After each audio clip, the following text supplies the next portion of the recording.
Namni kun akkaataa bifa isaan uumama jaldeessaa wajjin kan wal fakkaatu yoo ta'u, hawaasni naannoo itti dhalates bifa isaa fi amala isaa ilaalanii jaldeessa jechuun waamu.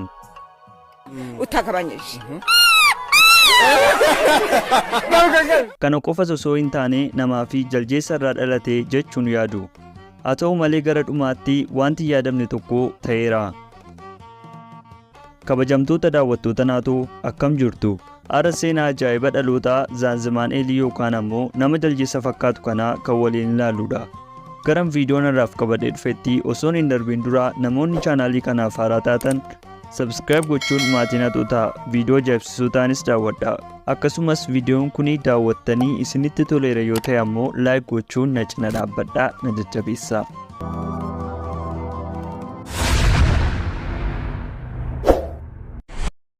Zaanzimaan bara 1999 akka lakkoofsa faranjiitti kibba Ruwaandaatti kan dhalate yoo ta'u, yeroo kanatti dargaggeessa waggaa 25ti. Bifaa fi amala isaatiin kan doorsifamee fi kan adda baafame Zaanzimaan sababa fuula isaa fi amala isaatiinis jaldeessa jedhamee waamameera. Zaanzimaan akka horiitti marga kan sooratuu fi nyaata manatti qophaa'e irras ija mukaa soorachuu kan jaallatudha. Sababa kanaa fi bifa isaatiifis jaldeessa jedhamee hawaasa naannoo mandara isaatiin waamameera. Zaanzimaan dhaloota isaarraa kaasee nama rakkoo qabu ture. Sababa kanaafis dooktaroonni akka lubbuun turuu hin dandeenye maatii isaatti himanii turani. Garuu Zaanzimaan lubbuun jiraatee dubbii dooktaroota kanaa akka dogongora ta'e mirkaneesseera. Who came before him and all died simultaneously. Hawaasni ollaa isaas Zaanzimaan akka nama gatteetti ilaalu. Sababa amala marga dheeduu isaarraas kan ka'e akka nama ta'etti osoo hin taane akka jaldeessa ta'etti ilaalu. Garuu jaalalli haadha isaa jecha namoota mandara isaaniitiin gonkumaa kan raafamee hin turre.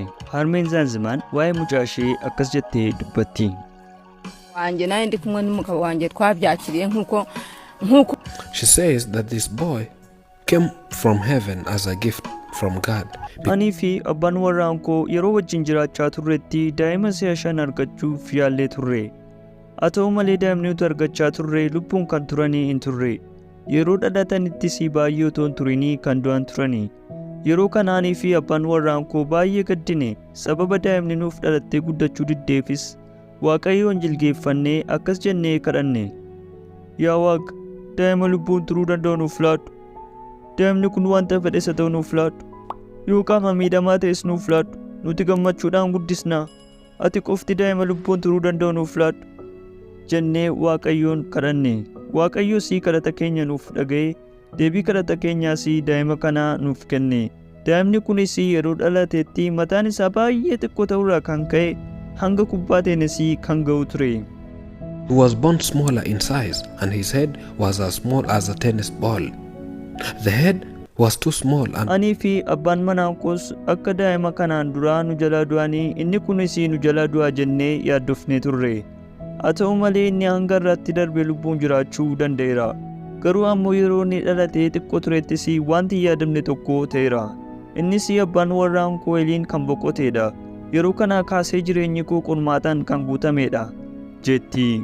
this eventually came true to the fact that she always ran after her son. This made the mama have something kind of a role. Zaanzimaan nama baay'ee kan sodaatuu fi namoota faana turuu irras bosona keessa yeroo turu nageenyi kan itti dhaga'amudha. Namoota geessotas ta'e ijoollee yeroo argetti fiiguudhaan gara bosonaatti galuudhaan isaan duraa dhokata. Zaanzimaan garmalee nama kaachuu danda'udha. Saffisa sa'aatii tokko keessattis kiiloomeetira 60 akka malee fiiga. Yeroo kana harmeen isaa isa duukaa fiiguudhaan mucaa ishee kana qabachuuf yaalti. Bakka inni fiigu hundattis isa faana fiiguudhaan torbanitti hanga kiiloomeetira 230 ta'u isa duukaa fiigti. Yeroo inni hirkaa ba'uuf jedhettis finyoo qopheeffattee finyoo sanaanis isa xaxxee kuffisuun qabattee gara mana isaaniitti deebite. Kana ta'uu yoo baate garuu Zaanzimaan gara manaatti galuu hin barbaadu. And later he joined us.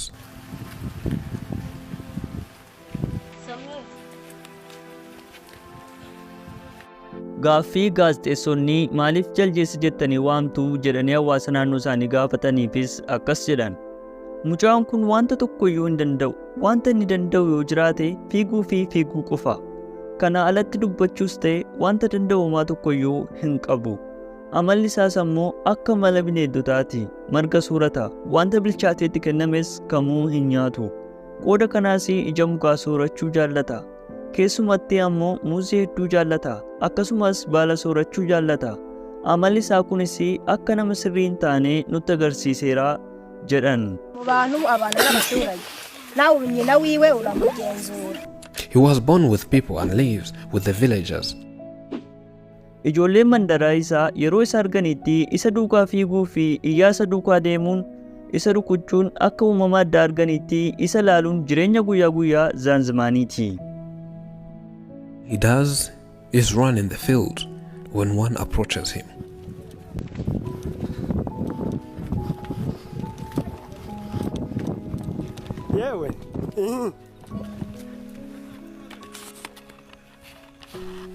Harmeen isaas haala kanaa gaazexeessotaaf yeroo ibsanitti akkas jedhan.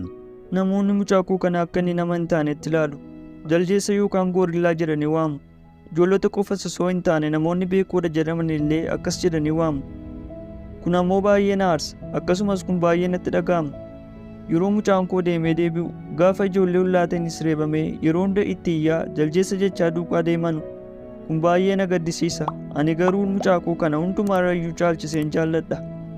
Anii fi abbaan warraan koo yeroo Waaqayyoon kadhannetti daa'ima lubbuun turuu danda'u nuuf kenni malee maaliyyuu haa ta'u maalis akka dhimma hin qabne jennee Waaqayyoon kadhannee turre.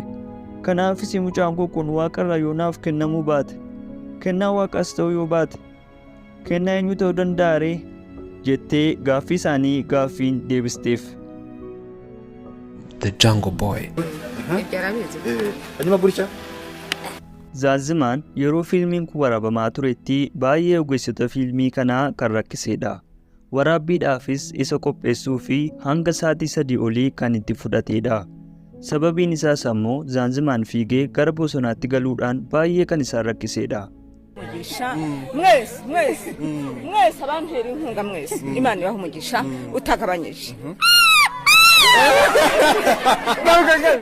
Yeroo viidiyoon kun waraabamee addunyaaf dhiyaatettis jechi harmee isaa addunyaa hedduu kan gaddisiisee ture. Harmeen isaas akkas jette. Ani hojii homaa tokkoyyuu hin qabu. Hojiin koo yeroo hunda isa duukaa fiiguudha. Mucaan koo kun amalli isaa xiqqoo rakkisaadha. Inni wanta bilchaateetti kenname soorachuu hin jaallatu. Inni muuzii hedduu jaallata. Ani wantan argadheen muuzii biteen kennaaf. Kana alatti ammoo yeroo nama harka koorraa dhabeetti deemee gara margi lalisaan jirutti isa geesseen innis marga nyaatee gara manaatti gala. Jechuun seenaa jireenya ishee fi ilma ishee otoo hin dhoksin addunyaaf kan himte yoo ta'u. And life here is so hard. We have no job, no money. Everything is so difficult here. Affording his fresh food is always not possible. Viidiyoon kunis viidiyoo ijoo addunyaa kan ta'e ture. Akkasumas namoonni viidiyoo kana daawwatan gargaarsaaf gara isaanii kan deemanis hedduu ture.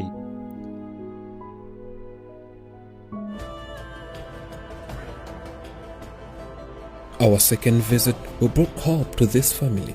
They smiled again. This visit was special to yeroo jalqabaatiifis Afriimaaksii yookaan ammoo gareewwan fiilmii kana qopheessaniin qophiin isaan gammachiisuu kan raawwatamedha. Their reactions to tasting a cake for the first time meant a lot to both the mother and this boy.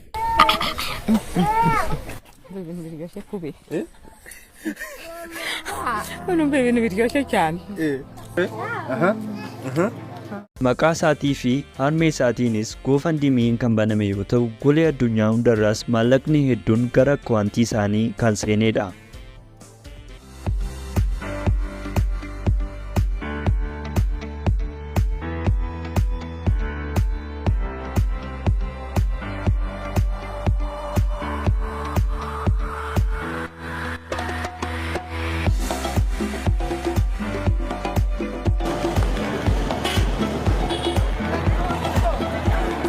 Manni argitan kunis ijaaramee fi kallaatameefidha.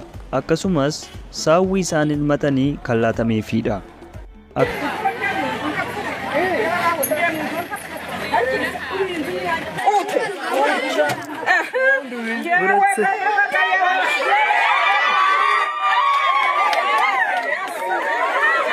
The house had all basic house materials starting from furniture, TV and many more. She was also given a cow to help improve their nutrition by providing milk daily. Akkasumas Zaazimaan mana barumsaa Umbaay jedhamu kan qaama miidhamtoonni akka isaatti baratan seenee barnoota barachuu kan eegaleedha.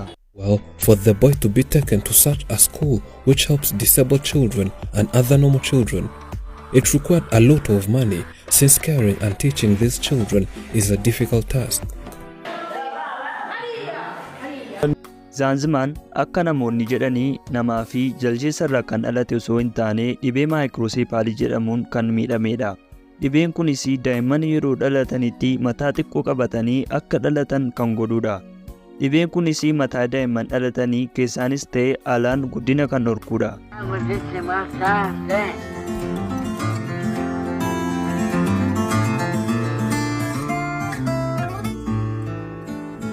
Zaazimaan yeroo kanatti uffata qulqulluu kan kaawwatuu fi kophee kaawwachuu bareera. Namoonnis akka durii jaldeessa jechaa duukaa fi osoo hin taane yeroo isa arganitti suuraa isa faana ka'uudhaaf kan dhamaanidha. It's always difficult on the streets whenever he meets other people. They always want to take pictures with the boy and make us delay. Maybe next time we might need a bouncer for the boy's maximum security reasons.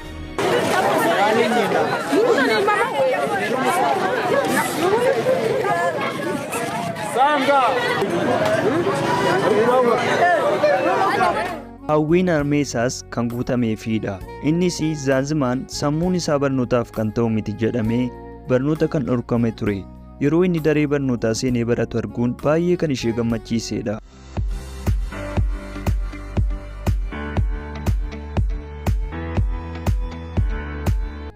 Hamma dur gaddites kolfuu fi gammaduun carraan kan ishee ga'edha. Namni kunis jaldeessa osoo hin taane Namaa.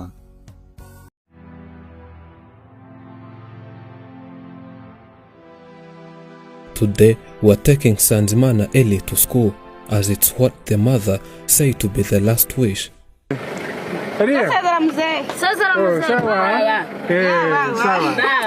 She always wondered whether her boy can go to school and start learning as other normal people. When reflecting to the little experience the mother had when we took Sanzimana early to this school a year ago, locally and internationally, people always see him as a unique person. They all want to get a picture with Ellie.